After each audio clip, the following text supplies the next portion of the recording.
मराठीच्या मुद्द्यासाठी आम्ही एकत्र येत आहोत। विजय मेळाव्यावरती मनसेच्या संदीप देशपांडेंनी अशा प्रकारे प्रतिक्रिया दिलेली आहे। आम्ही मराठी माणसासाठी एकत्र येत आहोत असं संदीप देशपांडे यांनी म्हटलेलं आहे। उद्याचा मेळावा राजकीय नाही तर मराठी माणसासाठीचा आहे असं देखील देशपांडे यांनी म्हटलंय। थोडी तो दिवस आलाय आणि खऱ्या अर्थाने याची उत्सुकता जी निर्माण झाली होती ती झालेली आहे। तो दिवस आता येऊन ठेपलेला आहे। तुमची पाहणी झाली आहे, सगळ्या काही गोष्टी घडलेल्या आहेत। ठाकरे बंधू उद्या एका मंचावर येत आहेत। काय स्वरूप सगळं असेल, कसं काय पाहताय सगळ्या गोष्टीकडे उद्याच्या कामात? नाही, मला असं वाटतं महाराष्ट्रातल्या मराठी माणसासाठी उद्याचा दिवस संयुक्त महाराष्ट्राच्या चळवळीनंतर खूप वर्षांनी आलेला महत्त्वाचा दिवस हा मराठी माणसाच्या आयुष्यातला आहे। कारण असं ज्या पद्धतीची एकजूट सन्माननीय राजसाहेबांनी घडवून आणली या पूर्ण हिंदी सक्तीच्या विरोधात, अख्खा मराठी माणूस हा एकवटला। राजसाहेबांनी सगळ्यांना आव्हान केलं, त्या आव्हानाला सगळ्यांनी उत्स्फूर्तपणे प्रतिसाद दिला आणि जी मराठी माणसाची एकजूट झाली, मला असं वाटतं ती अभूतपूर्व अशी एकजूट आहे आणि इतिहासामध्ये सुवर्णाक्षरात लिहिण्यासारखा दिवस असेल उद्याचा।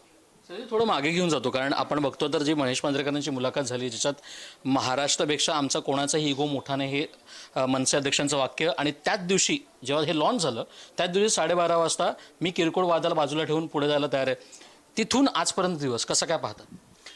नाही, मला असं वाटतं की बघा, त्याही वेळेला मी सांगत होतो आणि आजही तेच सांगतोय की ह्या जे राजसाहेब त्यांच्या मुलाखतीत म्हणाले हे कुठलंही राजकीय विधान नव्हतं, ते भाषेच्या संदर्भातलं विधान होतं, महाराष्ट्राच्या हिताच्या संदर्भातलं विधान होतं। आज पण तुम्ही उद्या बघाल तर उद्या काही हा राजकीय मेळावा नाही आहे, ही काही राजकीय युती होण्याचा मेळावा नाही आहे। हा जो मेळावा आहे हा महाराष्ट्राचा मराठी माणूस एकवटला तर सरकारला कसं झुकावं लागतं, मला असं वाटतं ह्याचा मेळावा आहे। आज सगळेच कार्यकर्ते अप्रोचेबल यासाठी झालेत कारण ते सगळेच आनंद करताना दिसत आहेत। ट्रेनमध्ये लोक दोन ठाकरे बंधूंबद्दल बोलत आहेत, सगळीकडे लोक बोलत आहेत। तर अशा वेळी या सगळ्या गोष्टीकडे राजकीय दृष्टीने कसं नाही पाहत तुम्ही? नाही, मला वाटतं कसं आहे, शेवट बघा, दोन पक्षांनी युती करायची नाही करायची याचा निर्णय दोन पक्षाचे नेते घेतील। महाराष्ट्र सैनिक असतील किंवा त्यांच्याकडचे शिवसैनिक असतील, यांच्या भावना मी समजू शकतो की त्यांना असं वाटतं की राजकीयदृष्ट्या सुद्धा आपण एकत्र आलं पाहिजे।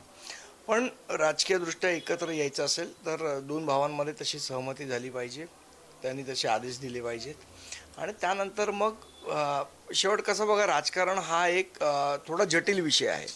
2+2=4 एवढा हा सोपा विषय नाही आहे। कुठल्या जागा, किती जागा, कोणाला जागा, हा सगळा प्रोसेसचा भाग आहे। पण मला असं वाटतं ज्या वेळेला दोन भाऊ ठरवतील त्यावेळेला निश्चितपणे पुढच्या गोष्टी सगळ्या स्मूथली पार पडतील। फक्त ते ठरवतात कधी याची आम्ही वाट बघतोय। उद्याचा दिवस त्या दोन ठाकरे बंधूंनी एकत्र एका मंचावर पाहण्याची उत्सुकता सगळ्यांनाच असेल। विकासोबत श्रेयस सानपुडा, न्यूज मुंबई।